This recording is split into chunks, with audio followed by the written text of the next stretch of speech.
Hi, my name is Kaylee, and if I had known that the lemon tart I baked that night would mark the beginning of the end, not of my marriage, but of my trust in blood, I wouldn't have set the table so carefully. That evening was meant to be warm, familiar. One of those rare Sunday dinners when the chaos of life slows just enough for a family to pretend things are whole. Ethan, my husband, had just gotten back from a stressful work trip. I thought a small gathering might lift the mood. My mother, Vivian, was in town. My younger sister, Sienna, of course, was invited. Sienna, she always knew how to walk into a room like she didn't have to ask permission to belong. Her arms wrapped around me like she hadn't flaked on the last 3 events I'd invited her to. "Oh my God, Kay," she gasped, pulling away just enough to look me up and down. "You're glowing. Still keeping that skincare routine? Or is Ethan just really good at keeping you satisfied?" I laughed, partly because I was embarrassed and partly because that's how she worked. Sugar, sarcasm, and just a whisper of venom if you listened close. We sat down. The dining table had that understated elegance I liked, linen napkins, mismatched ceramic dishes I collected over the years. Mom brought her usual wine that no one really drank, and Ethan was doing his polite host routine, topping off glasses, slicing the roast. It wasn't until dessert that the conversation started to shift. "So," Sienna said casually, spooning a bit of tart into her mouth. "Funny story. One of my friends saw someone who looked just like Kay last week, downtown, near that tapas place. Said she was with some guy. Not Ethan, obviously. Cute, though." The fork in Ethan's hand stopped halfway to his mouth. I felt my stomach twist. "Probably a mistake," I said with a tight smile. "I haven't been downtown in weeks." Sienna tilted her head, just slightly. "That's what I told her. But you know how people are. Can't mind their own business." She smiled, leaned back, then sipped her wine. "Anyway, it's probably nothing." But the air had changed. Mom didn't say a word. Ethan forced a chuckle, but it was brittle. I tried to carry on the conversation, shifting to something safer, how Vivian was adjusting to retirement, a new recipe I'd tried last Thursday, but everything landed flat. That night, Ethan didn't touch me. He kissed me goodnight on the forehead, like I was someone he was learning to politely detach from. At first, I thought I was imagining it. A weird moment, a misunderstanding. But over the next few days, I noticed the way he started locking his phone, stepping outside to take calls. He'd scroll through his messages with that intensity that made me feel like I was intruding just by looking in his direction. And Sienna? She started texting more. Sweet little check-ins, memes, "hope you're okay" messages, like she could feel a fracture forming and wanted to position herself just right to watch it widen. I ignored it, told myself I was being paranoid. Families are messy, right? And sisters, they say mean things sometimes, but it's not always meant to wound. Then, one night as I loaded the dishwasher, Ethan walked in, phone in hand. His face was tight. "Can I ask you something?" he said. "Of course." "Were you at Lunetta last Wednesday?" I blinked. "No, why?" He held up his phone, showed me an email. No sender, just a screenshot of someone who looked like me, back turned, sitting across from a man. The subject line, "She lies beautifully, doesn't she?" And just like that, everything inside me went still. Because whoever sent that photo knew exactly what they were doing. Sometimes betrayal doesn't scream. It shows up with dessert and a smile. Ethan didn't say anything more that night. He just went quiet. The kind of quiet that doesn't fill a room, it empties it. I stared at the blurry photo again after he walked out. The woman could have been me. Same build, same coat I wore last fall. But it wasn't clear enough to prove anything. Just enough to provoke. Whoever sent it wasn't trying to reveal the truth. They were trying to plant a seed and watch it rot. The next morning, Ethan left early without a word. I sat at the kitchen island, coffee in hand, untouched. My fingers hovered above my phone. I wanted to call him, to text something light, like we hadn't just crossed into a different version of our marriage. But the words wouldn't come. And deep down, I didn't want to force a normal that had already cracked. That afternoon, Sienna showed up, unannounced, of course. She had a paper bag of pastries from a trendy bakery, and her usual, "I'm just checking in" look on her face. "Oh, you look like hell," she said, hugging me with one arm and setting the bag on the counter. Long night? She was fishing, baiting. I didn't bite. Didn't sleep well. Work's been busy. She raised an eyebrow. Must be something in the air. Ethan seemed a little stiff at dinner, huh? I turned away and started unloading the dishwasher. Yeah, he's been under pressure. She leaned against the counter and popped a croissant in her mouth. Hope it's just work. Sometimes men go weird when they're hiding something, or when they think someone else is. That pause, that look. She wanted me to react. I didn't give her the satisfaction. Sienna, I said, why are you really here? She blinked. What do you mean? You don't usually show up 2 days in a row, and I know you don't wake up early for pastries. She laughed, but there was a flicker of something in her eyes, like the mask had slipped just for a second. Then she tilted her head. Maybe I just missed my big sister. Right. She left not long after that, but the tension stayed. It lingered like the faint scent of her perfume, sweet, artificial, and hard to wash out. That night, Ethan came home late again. We barely spoke. He scrolled on his phone while I read a book I wasn't absorbing. There was a new kind of distance between us, one we hadn't had before. It wasn't born of conflict, it was born of suspicion. And the thing about suspicion is that it makes you see patterns where there are none, connect dots that were never part of the same puzzle. By Thursday, I started noticing small changes. Ethan started locking his phone. Not just locking it, flipping it over, taking it with him everywhere, even to the bathroom. He stopped asking about my day, stopped offering hugs in passing, but he never exploded, never accused me directly. It was worse than confrontation. It was quiet judgment, like he was watching, waiting for me to confirm what he thought he already knew. The weekend came. Vivian invited us both to brunch with Aunt Ramona and a few cousins. Ethan said he had errands. I went alone.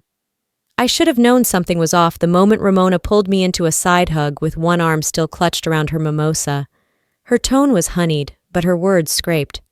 So, sweetheart, she said. Things okay at home? I froze. What do you mean?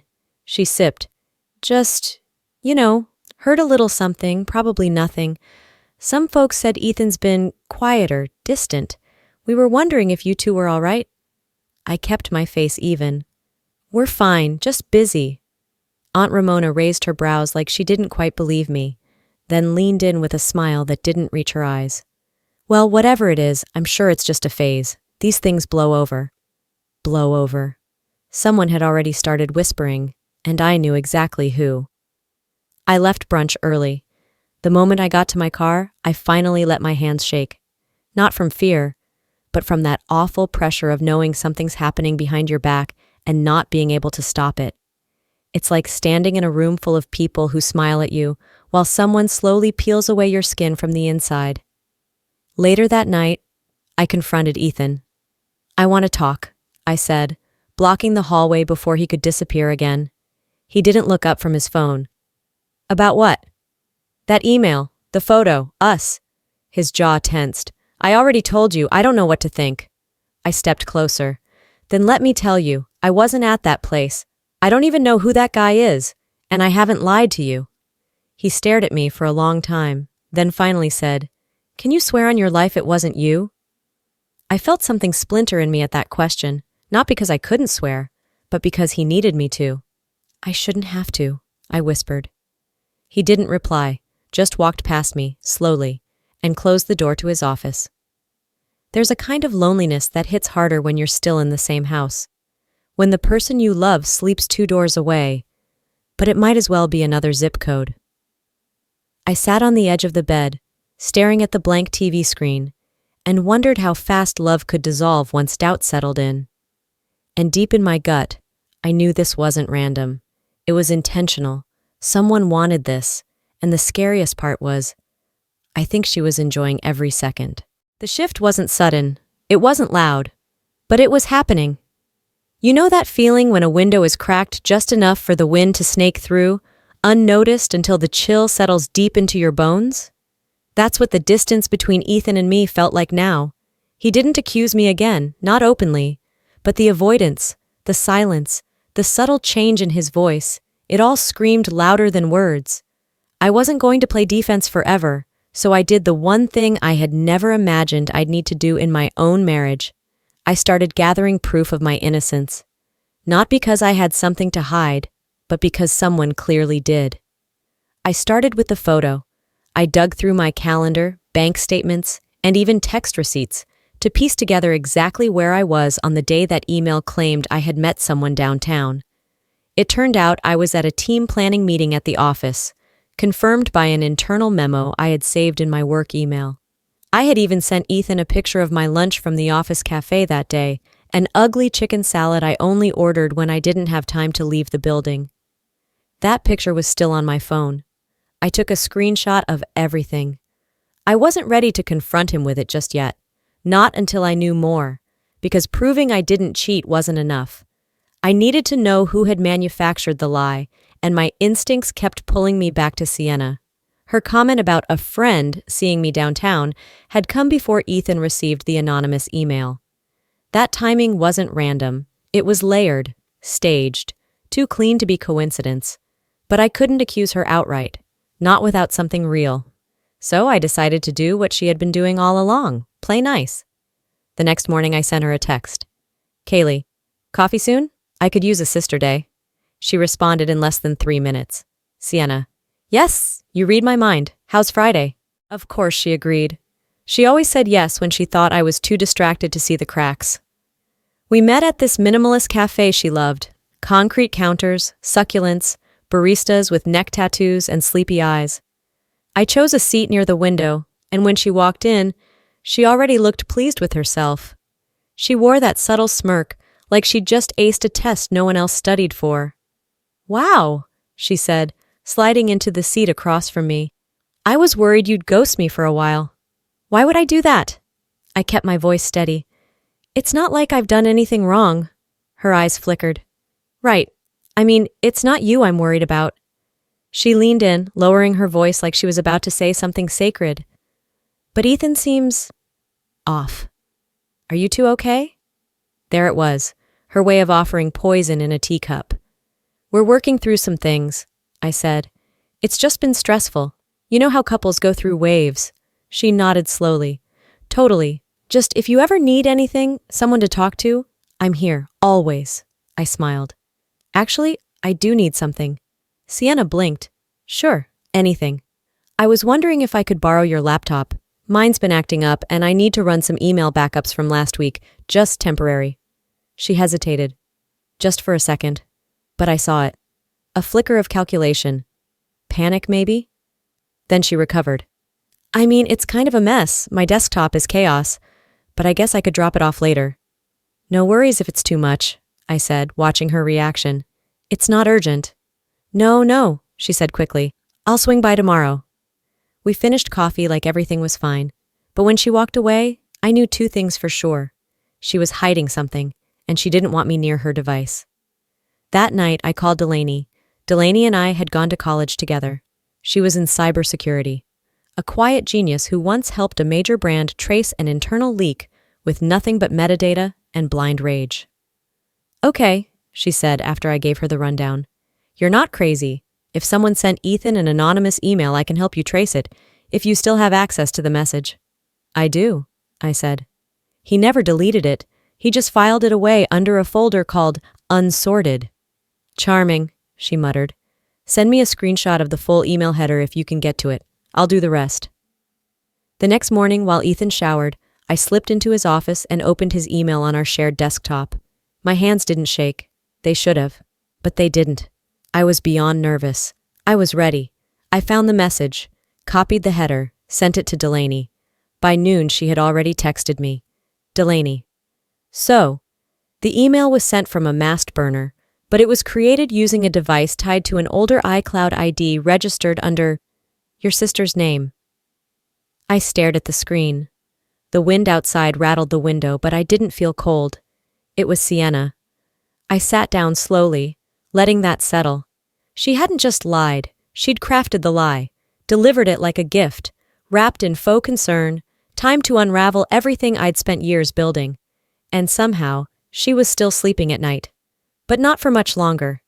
If someone's lies feel designed, it's because they probably are. There's a particular kind of betrayal that doesn't show up like a slap.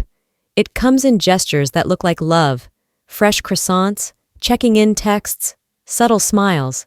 That's how Sienna had played it. And for years I'd mistaken performance for affection. But now I had proof. And I wasn't going to confront her in the way she expected, messy, emotional, dramatic. No. If she wanted to perform, then I'd write her final scene myself. I spent that Thursday night planning the setup. Not revenge. Not yet. But truth, dosed just right, delivered where it would matter most. First, I reached out to Aunt Ramona. Not directly. That would be too obvious. Instead, I messaged another cousin, Jordan, who was known for being the unofficial courier of family news. She wasn't malicious, just highly efficient at circulating information under the pretense of concern. Kaylee. Hey, weird question. Did anyone ever ask you about that rumor someone started about me and Ethan? I just found out where it came from and it's honestly too insane to explain over text. Jordan. What? I mean, there were whispers. Aunt Ramona mentioned something a couple of weeks ago. What's going on? I didn't answer right away. I let the silence do what Sienna always relied on, stir curiosity. Within an hour, I had 3 missed calls and 2 voice notes from Jordan. By the next morning, I got a group text invite. Brunch at Ramona's this Sunday. Just the girls, let's catch up. Right on cue. Now came the second part. I needed Sienna to come willingly, so I messaged her. Kaylee. Hey, you still okay to drop off that laptop today? I can't find my old files and I'm starting to spiral LOL. Sienna. OMG, yes, I meant to bring it yesterday. I'll swing by around 6? Kaylee. Perfect, and thanks again for being there lately. Seriously. It was the most dishonest thing I'd said in weeks. But it worked. She arrived that evening wearing athleisure and lip gloss, like someone who needed you to believe her life was effortlessly composed. She handed over the laptop with a casual, ignore the mess on my desktop, and plopped down on the couch like she owned it. I offered her a drink, small talk. We laughed about something on TV. She even had the nerve to ask how Ethan and I were doing. He's been quieter than usual, I said, tilting my glass. But I guess we all go through weird patches. Sienna's response was slow, deliberate. Sometimes people change when they realize something they didn't want to know, or maybe someone finally told them. I looked at her, dead on. You ever think that telling someone something can ruin their trust forever, especially if it's not true? She blinked once. I think people have the right to know the truth. I smiled softly. Then I guess you'd understand why I need to show him what I found. Her glass paused midair. What do you mean? Just some digital things, I said casually. Metadata, email headers, old account IDs. Turns out, tech doesn't forget as easily as people do. That was the first time I saw her drop the act completely. Her expression froze. She stood too quickly, gathering her bag. I just remembered, I have to feed my neighbor's cat. I forgot to. Sienna, I said gently, you don't have to run, not yet. She stared at me, and for a second, I thought she might confess. But instead, she turned sharply toward the door. Before she left, she said over her shoulder, You think you know everything, Kaylee, but you never did. That's your problem. You don't see what's right in front of you. And she was gone. The air in the room stayed warm, but it felt colder somehow. I sat there, laptop on the table, untouched, heart thudding, not with anger, but with a calm that scared even me. I wasn't here to destroy her. I was here to expose her. Sunday came faster than I expected. Ramona's house smelled like oranges and regret. The table was covered with a ridiculous spread. Avocado toasts, mini quiches, and chia pudding, no one touched. There were 7 of us. Ramona, Jordan, 3 cousins, Sienna, and me. Everyone wore their best smiles. The kind of smiles you only see in families that pretend dysfunction is just colorful personality. When Sienna walked in, she looked like she'd rehearsed it all. Her dress was soft pink, hair curled, voice a perfect octave of innocence. Oh my God, she beamed at everyone, hugging like a politician. I miss this so much. We ate, we drank, and then, just as the coffee was poured, Ramona leaned in with the question I knew was coming. So, Kaylee, there's been some weird energy lately. I know we don't usually talk about private stuff, but I think it's time we cleared the air. Perfect. I took a slow sip of my coffee, then placed my phone on the table. I agree, I said. And I think you all deserve the truth, especially since some of you were dragged into a lie without even knowing it. I opened the email screenshot, the original message Ethan had received, then the file from Delaney showing the device ID and the corresponding iCloud alias. I passed the phone around the table, no flair, no dramatics, just evidence. Sienna's smile cracked. This is insane, she said. Anyone can fake that. Actually, I interrupted, this one couldn't be. The email was sent using your old Apple ID, the same one you forgot to log out of when you borrowed my tablet last year. Remember that? Ramona squinted at the screen. Jordan's mouth was open. Someone let out a half laugh, not because it was funny, but because it was too awkward to do anything else. Sienna stood up. You know what? She said. I don't have to stay here and be humiliated. Believe whatever you want. No one moved. She looked around. But this time, there were no allies, no sympathetic nods. Just the flat, polite silence of people who'd been caught watching the wrong side. She left in silence, and I didn't chase her. There's no need to raise your voice when the truth is loud enough on its own. No one really talks about what happens after the truth comes out. They picture the exposure like a final scene. The villain is unmasked, the audience gasps, and the curtain drops. But life doesn't cut to credits. It lingers. And sometimes, the silence that follows is more brutal than the lie itself.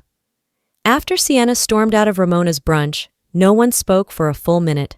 I didn't move, didn't smirk, didn't sip the now cold coffee in front of me. I simply let the weight of the moment settle into every corner of the room. Then Jordan cleared her throat. Wow. Ramona nodded slowly, her voice unusually quiet. I never thought. She always seemed so put together. She was, I said, just not in the way we thought. They didn't apologize. I didn't expect them to. But I watched as something shifted in their faces. Not guilt exactly, but the discomfort of realizing they'd been complicit in something by simply believing the wrong version of me. I didn't linger. I left with my coat still draped over my arm and my heels clicking through the tension. When I got home, Ethan was in the kitchen. He looked up when I walked in, really looked, like he'd been waiting for me to open a door he hadn't known how to knock on. He didn't say anything, just stood there. I pulled out my phone and handed it to him. This is the proof, I said. Of everything. He stared at the screen. The email, the trace, the timestamp, the link back to Sienna. I could see his shoulders tighten as he read, like he was preparing to take a punch that had already landed. Why didn't you show me this sooner? He asked finally. I wanted to snap back, to say, because you didn't believe me, because you let doubt fill in the blanks where love should have spoken louder. But instead, I just said, because I needed you to see who was behind it without me having to scream? He nodded, quiet, the kind of nod that carries its own apology. He looked down at the counter and exhaled. She really did all this? She did, and she enjoyed it. He set the phone down like it burned, then rubbed the back of his neck, his voice low. I'm sorry, Kaylee. I should have trusted you. I didn't reply right away. The truth is, trust isn't something you patch up with a single apology. It's a house. And once one wall caves in, even if you fix it, you'll always walk through it a little differently. I know it's complicated, I said, but it's going to take time. He nodded again. I'll do whatever it takes. We stood there for a while, saying nothing. And it was enough, for that moment. But the damage wasn't limited to our home. By Monday, the family had shifted. I started getting passive-aggressive texts from my mother, Vivian, who, rather than asking if I was okay, wanted to know why I'd embarrassed Sienna in front of the family. You didn't have to do that in public, she wrote. You two are sisters. I raised you better than this. No, she had raised us to pretend better than this. I didn't reply. Later that week, Jordan sent me a voice message. Okay, so Sienna's basically gone dark. She unfollowed me on everything. People are talking. I didn't ask who. I didn't care. What I cared about was the silence between Sienna and me. She didn't call, didn't text, not even a spiteful message to defend herself. That's how I knew I had landed the hit she never expected. Sienna had always relied on perception. She knew how to twist a moment to her favor, how to cry at the right time, how to smile when someone else stumbled. But now, she couldn't spin the truth. It had receipts, timestamps, trails. I didn't want revenge. That would have made her important. What I wanted, what I needed, was clarity, and it came slowly, in pieces. A week later, I got a message from one of Sienna's coworkers, a girl I barely knew, but who must have heard the story. Coworker: I'm not trying to stir drama, but your sister, she told people at work you'd cheated. Even hinted Ethan was thinking about leaving you. I just thought you should know. Of course she had. She hadn't just tried to sabotage my marriage. She'd gone wide, making sure the damage bled into other corners of my life. Professional, personal, social. The audacity made my skin crawl. But strangely, it also made me feel powerful, because I'd survived it. I wasn't unscathed, but I was standing. Delaney called me that night. You okay? She asked, the way real friends do. Not because they want to be seen asking, but because they're willing to sit in your silence until you answer. I'm okay, I said. Just processing. She's unhinged. She's insecure, I corrected. She just got really good at weaponizing it. Delaney sighed. What are you going to do next? I paused. Nothing, not right now. I think she expects retaliation. That's why she's hiding. So you're just letting it sit? For now, I said. Sometimes silence says more than anything else. And that was true. But what I didn't say, what I wasn't even sure I'd fully decided yet, was that I had one more move left. Because Sienna hadn't just tried to break me. She had buried a lie and watered it with charm, waiting for it to grow into my undoing. She failed. But I wasn't done. Not yet. You'd think the unraveling of someone like Sienna would be dramatic. Headlines, screaming matches, a grand scene of justice. But the truth? Real consequence is quiet. It shows up in the way people stop looking you in the eye, in the way invitations stop arriving, in the subtle shift from admired to avoided. But sometimes there's a moment, one clean opportunity, where silence and strength intersect. And I knew mine was coming. It started with an email from the community leadership network I volunteered with. Kaylee, we'd love for you to speak at the Women in Impact evening next month. Nothing formal, just a short story about resilience or leadership. Something that feels true. I stared at the screen for a long time. Normally I would have declined, kept my head down, played it safe. But this time I felt something new rise up in me. Not revenge, not spite, just the need to reclaim my voice in a space that Sienna had tried to erase me from. The irony? Sienna used to be on the guest list for this very event. She once emceed it, even took credit for recommending me years back, when we were still the Whitaker sisters people whispered about in glowing terms. Now she wouldn't be invited to pour the wine. And yet, I knew she'd find her way there anyway. The event was held in a local art gallery downtown. Clean white walls, soft jazz from a live trio in the corner, name tags scrawled in graceful black ink. Women from different industries floated around sipping wine, exchanging cards and compliments in equal measure. Ethan offered to come, but I told him no. I need to do this alone, I said, and to his credit, he didn't argue. As I stepped into the room, heads turned, smiles, nods. The quiet kind of recognition I hadn't felt in months, maybe ever. For the first time, I didn't feel like someone's wife, someone's sister. I was just Kaylee. 30 minutes in, I saw her. Sienna. She wasn't wearing the smug confidence I'd expected. Her posture was guarded, movements sharp. Like someone who wasn't sure if they were welcome, but came anyway because they didn't know where else to be. She didn't approach me, just kept her distance, circling, observing. And that was fine by me. When they called my name for the short talk, I walked to the mic with a heart that wasn't pounding but steady. I didn't write a speech. I didn't need one. Hi, I began, looking out over the room. My name is Kaylee Whitaker, and a year ago I would have introduced myself as a wife, a daughter, a sister. I still am those things, but that's not why I'm standing here. A few heads tilted. I saw Sienna shift slightly near the back. I'm here because I learned that the worst betrayals don't come from strangers. They come from the people who know your insecurities, your dreams, your weaknesses, and use them like tools. There was no gasp, just silence, which was better. I learned that when someone tries to break your life quietly, through whispers, through manipulation, the loudest thing you can do in return is stand tall without explaining. I scanned the room, eyes grazing over faces that had once pitied me. I'm not here to give a lesson or to tell anyone how to survive betrayal. I'm just here to say, you can. Even when it's not dramatic. Even when no one claps. Even when healing is slow and private and boring, you still can.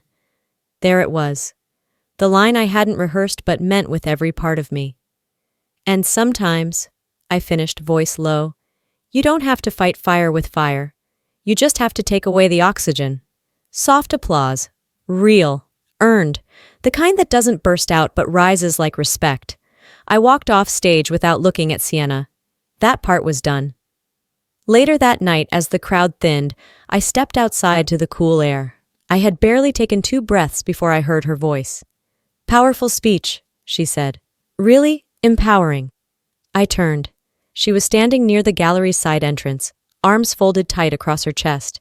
Sienna, I said calmly. I'm guessing this was your version of revenge, she scoffed.